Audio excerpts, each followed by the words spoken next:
want to thank everybody for being here today. We've had a briefing to discuss an extraordinarily cold weather system that will be sweeping across the entire state of Texas. There will be ultra cold temperatures, and we need to make sure that everybody in the state of Texas is aware of what's coming, but also aware of two primary issues that I want to focus on. The first thing is we want to make it through this episode protecting the life of every Texan. And there are several ways we go about that. One is to ensure that every Texan is aware of what they can do for themselves to make sure that they do not expose themselves to cold temperature in a way that would cause them to lose their lives. Point being, when we get to the time periods that are going to be the coldest, the recommendation would be, if at all possible, for you to stay in your home or other locations so you're not going outside exposing yourself to that cold temperature. There will be additional information provided by Chief Nim Kidd that will be discussing warming centers in regions across the state of Texas in the event that anybody needs access to a location to keep themselves warm. The second thing we want to emphasize, because I know a lot of people are concerned, is the power going to stay on? And as we will explain in detail, we feel very good about the status of the Texas power grid and ERCOT to be able to effectively and successfully ensure that the power is going to stay on throughout the entirety of this winter storm episode. A couple of key things I want to cover, then I will pass it on to others to talk about. One is that there's going to be a lot of cold weather coming in beginning on Saturday through Wednesday. And you'll just see it moving in from the north and going all the way to South Texas. And so for those several days, beginning on Saturday, depending upon where you are, and then Saturday night, Sunday, all the way through Wednesday, you just need to be well prepared for a multi-day long period of being surrounded by extraordinarily cold weather.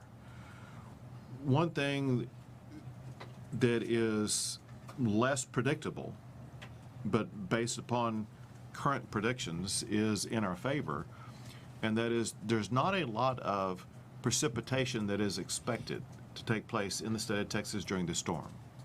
Now, there are certain areas based upon certain models that show that for 1 or 2 days that there could be some precipitation in central and in East Texas. But there's just no high level of probability at this time that that's going to take place. If it does, obviously, there are extra precautions that need to be taken. Anybody who gets out on the road and drives in an area this cold that has any precipitation on it needs to understand that it's a very dangerous situation. If you do not need to be on the road, don't go on the road for a day or two. That's a way that you yourself can ensure that you're protecting your life. Everyone knows that if you're driving on icy roads, sometimes it's difficult to really see with your own eyes that there's ice on the road until you hit your brakes and you lose control of the vehicle. And so just be very, very cautious, because part of the precipitation coming down would be in the form of ice and can turn into black ice, which is impossible to see. I cannot overemphasize, if you do not need to be driving, don't do so. Second, when precipitation comes down, it can weigh on trees and other objects that, because of the weight on trees and tree limbs, it can bring, they can fall and hit power lines. And as Pablo Vegas will tell you more about here shortly, we want to make sure every Texan is fully informed about what to do in the event that a power line falls. Because in the state of Texas, there are several participants in the process of providing you power. One is the ERCOT power grid. And once again, we believe that the power grid ERCOT is going to be able to ensure that power is available through the entirety of this winter storm. There are chances, depending upon where you live, that power lines that deliver the power to your home could go down. That is an issue for your local power company. Pablo Vegas is going to explain to you ways in which you can quickly contact your power company to make sure that they are involved in the process of getting your power back going again. I can tell you this, and that is those local power providers, they understand about the challenges they will be dealing with, and they are making the preparations necessary, that they have the staffing involved to rush getting power lines back up again. There are, when you look at the depths of the cold temperature, and when you look at power demand, and when you factor in time periods when there's going to be a lower supply of wind available for the power grid, there's going to be two time periods when it's going to be a little bit closer on power availability. Those two time periods will be Tuesday morning and Wednesday morning. Right now, based upon the briefing that we just had, ERCOT explained that we should have sufficient power to make it through that time period. I just want to do everything possible to be transparent to all Texans, just to know that as we sit here on Friday, knowing things can change in the next few days, we are expecting Tuesday morning and Wednesday morning to be the tightest times for the ERCOT power grid. Know this, and that is power generators are fully inspected and prepared and winterized for this process. They have never been as prepared for a winter event as they are today, including having a secondary source of fuel available to make sure that they will not lose access to fuel the power generation that's needed to send throughout the entire grid to make sure that you're going to be able to heat your home. And with that, I am going to, at this time, pass it over to Pablo Vegas, the head of the ERCOT power grid system in the state of Texas. Thank you very much, Governor Abbott. So I want to start by saying that ERCOT, we're very closely monitoring all of the weather conditions as it relates to this weather event, and we are prepared to deal with this event. This cold weather front that's moving into Texas is not just only affecting the ERCOT grid, it is also affecting grids across the nation. So this is going to be a nationwide cold weather event. We're going to be coordinating very closely across the industry to make sure that we work to support each other as the coldest periods occur. And this includes areas across Texas that are not covered by the ERCOT power grid. So if you think about East Texas, that's covered by Entergy. Up in the Panhandle, where we have SWEPCO and TNMP. And in West Texas, where we have El Paso. Those are not part of the ERCOT grid, but we'll be working closely with those grid operators and utility companies to make sure that we do everything we can to try to ensure power stays on consistently. As the governor noted, at this point, we do expect the ERCOT grid to be normal conditions throughout this weather event. There's not an expectation of an energy emergency, and we are not calling for conservation at this point in time. Now, things can change, and if it does change, we'll continue to communicate openly over the course of this weekend if those conditions do change and we do need conservation, but we're not calling for conservation now. We've issued a weather watch to cover this event. That's because we do expect conditions to be very cold and demand to be very high. So we've got a weather watch in place, and we'll be continuing to update that throughout the course of this event. You can go to our website, ERCOT.com, to get information about the weather. You can also use our mobile app. Our mobile app will have information about that too. I want to let you know and reassure you that we are using every tool in our toolbox to make sure that the grid is going to be absolutely ready and prepared to deliver energy to all Texans throughout this weather event. The grid is better prepared than it has ever been before, in particular as it relates to cold weather events like this that is approaching. Whenever you have a winter weather event like this, there's always a possibility that you could get ice on lines or high winds that could cause localized outages, as the governor mentioned. In those cases, that's the local utility company's responsibility to deal with that. So we encourage folks that have power outages to contact either their local utility and go to their website if they want to get information, or you can go to the puctexas.gov/storm site, which is right up here. This will have information on how to access your local utility information and also have information about outages as well. We're going to add this link to the ERCOT site, so it's very simple for folks to find if they don't remember this. If they come to ERCOT because they want to check what's going on, they'll be able to see this as well to get access to that. I want to emphasize a few things that we're doing around winter preparedness to make sure that we're going to be getting through this without any problems. First off, the weatherization inspections. We've completed nearly 1,800 weatherization inspections across power generation and transmission facilities over the last couple of years. We're on track to do 450 this winter alone in order to ensure that everybody is weatherized and prepared to get through this weather event.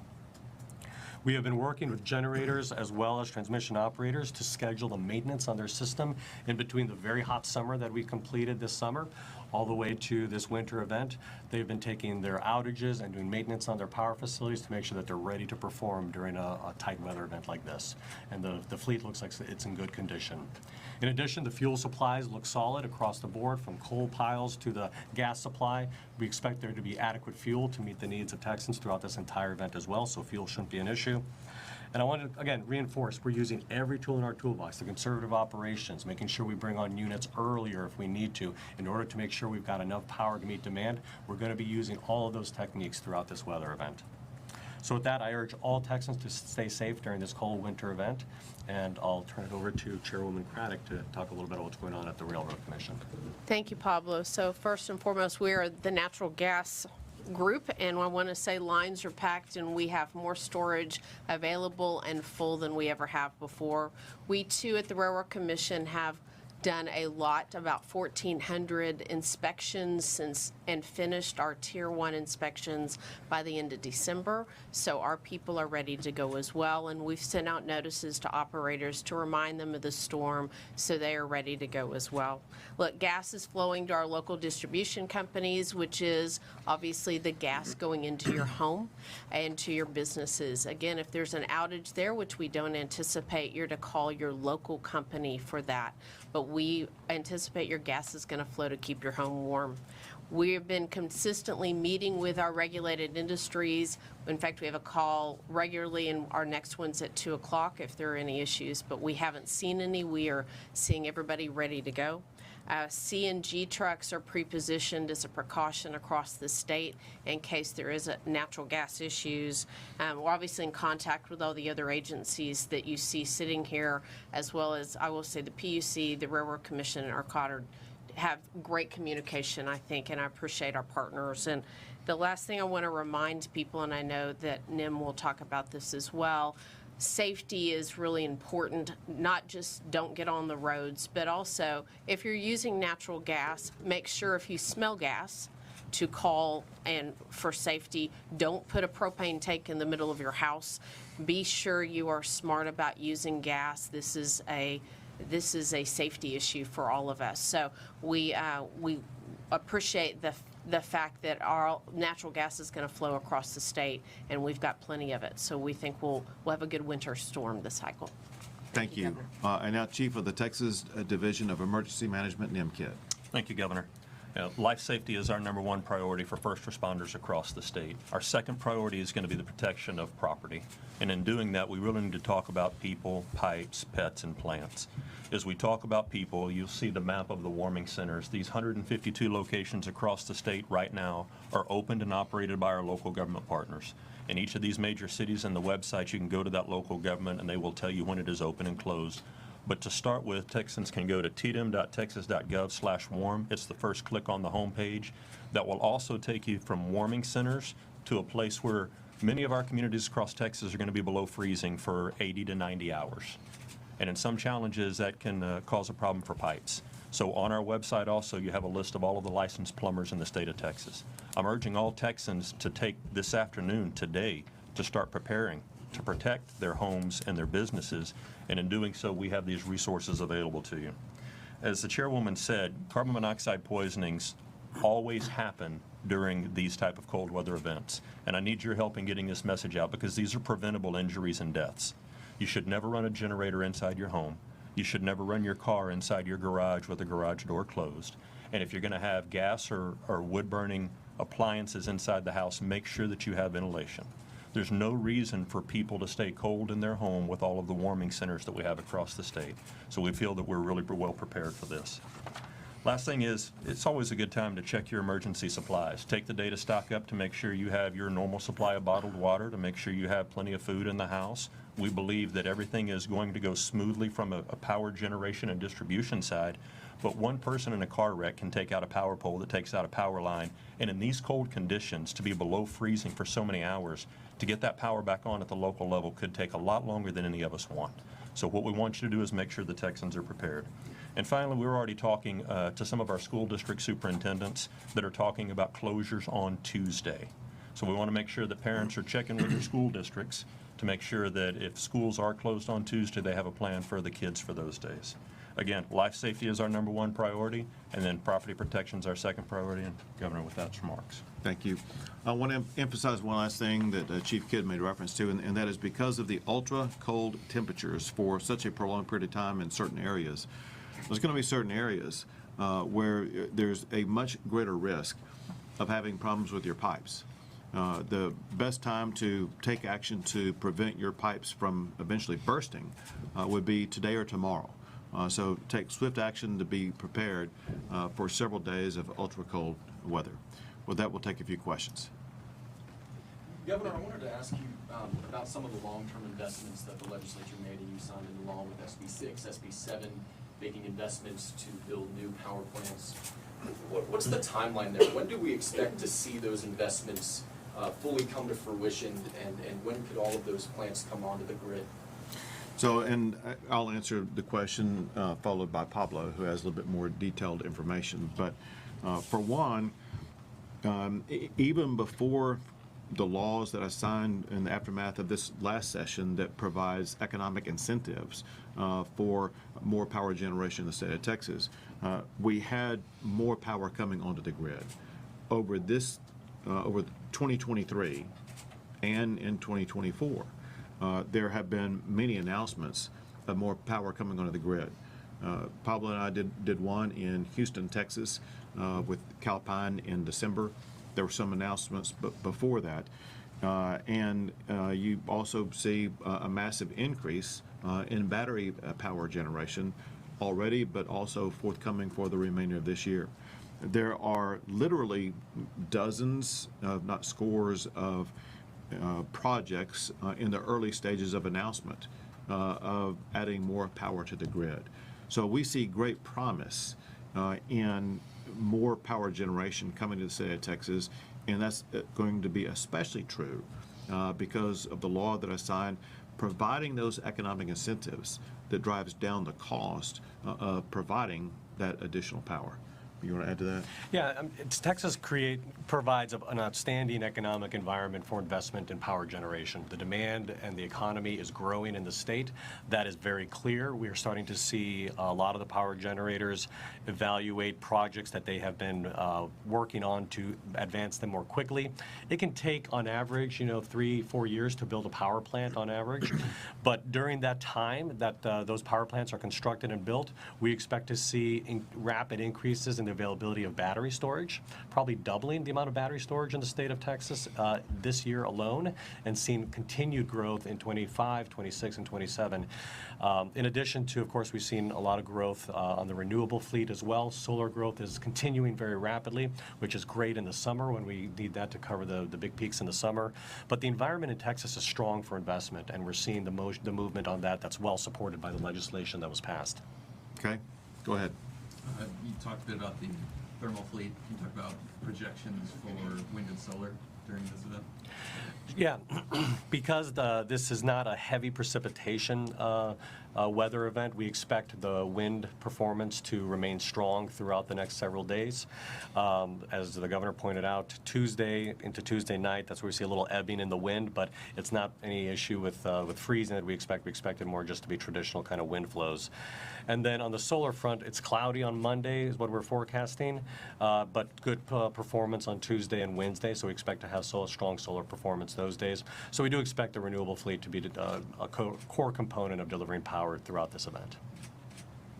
Governor Abbott, I know that we're here to talk about the weather event. Respectfully, there's another story that's getting a lot of attention, which is what's going down at the southern border. The federal government has alleged that the Texas National Guard is blocking access to a crucial part of the border.